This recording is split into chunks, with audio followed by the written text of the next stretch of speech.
dire comme ça que Makale est neutre. C'est comme si on disait que Dioma est en compétition avec toutes les autres télévisions, que c'est moi qui devrais choisir la meilleure. Je dis, je mets en suspens mes activités à Dioma, je ne viens plus.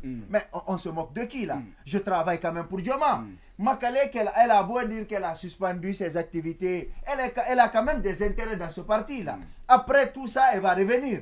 Donc, elle va travailler en fonction des intérêts de son parti. Maintenant, ça, il faut relativiser. Non, on ne peut pas relativiser ça. On peut relativiser. Non, on ne peut pas relativiser. Si c'est le cas, la Corée, quand même, elle fait partie de ce quator, bien sûr. Quel quator? Mais bien sûr, ceux qui rejettent en ce moment... Ce que je suis en train de dire. À moins qu'on me dise qu'il a pris sa distance. Qu'est-ce qui te dit que le parti de Makale ne va pas quitter?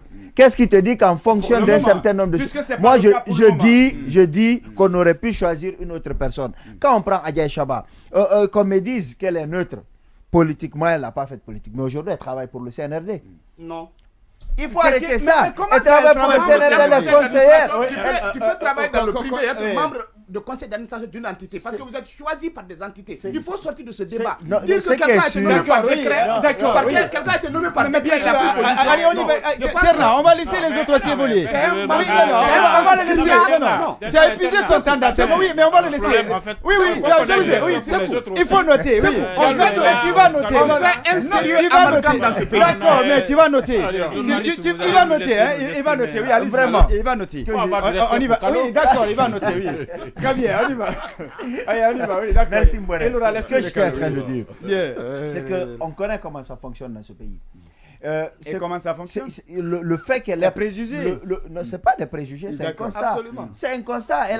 Elle travaille aujourd'hui avec le CNRD. Elle travaille pour le CNRD. Non. On ne me dira pas, qu'on me dise qu'elle est présidente du conseil d'administration de quoi que ce soit. Ce que je suis en train de dire, c'est qu'on ne me dira pas que si Mamadi Doumbouya lui dit, appelle Adjaye Chaba pour dire c'est ce que je veux, elle va dire non, monsieur le président, je ne vais pas le faire. Je dis encore une fois, si on veut travailler dans la transparence, il y a un certain nombre de choses qu'il faut faire. Mais les personnes qui ont été choisies déjà, dès qu'on a des réserves vis-à-vis de ces personnes-là, ça ne peut pas nous permettre d'être confiants dans le travail. Ce qui est sûr, c'est l'autre chose, quelle garantie qu'on a que ces personnes-là ont un moyen de pression, que le gouvernement va appliquer les conclusions?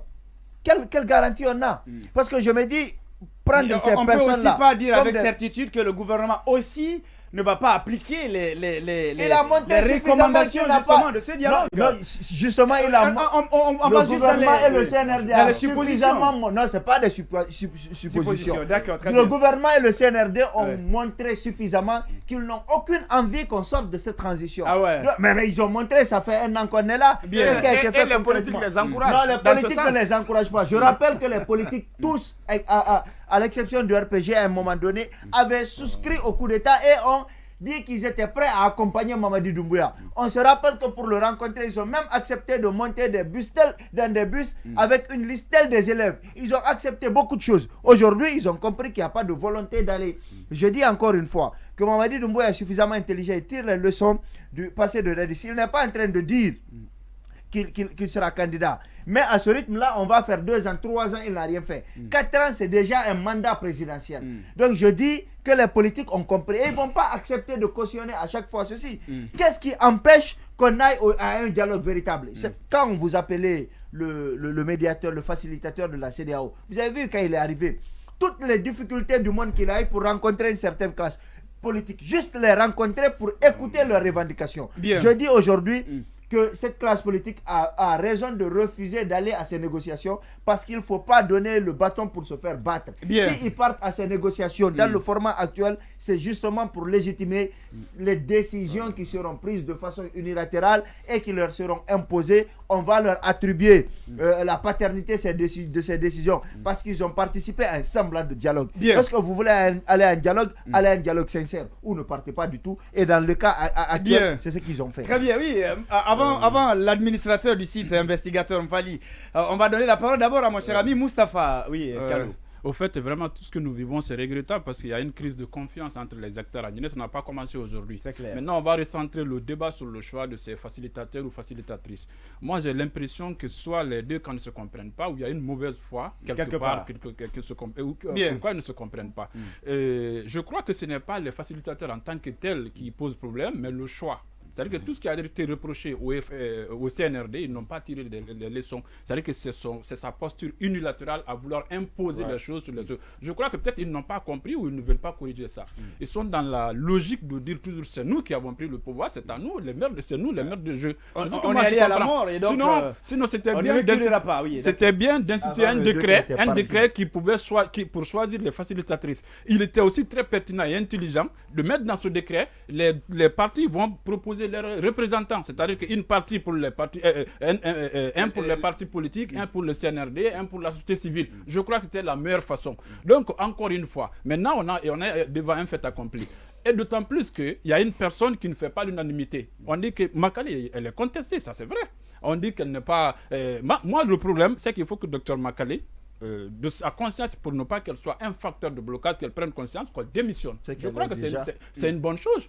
Ou que le CNRD prend ses dispositions pour dire on va remettre en cause. On va remettre en cause. Ça sera au point mort. Mais bien sûr, mais en fait, non.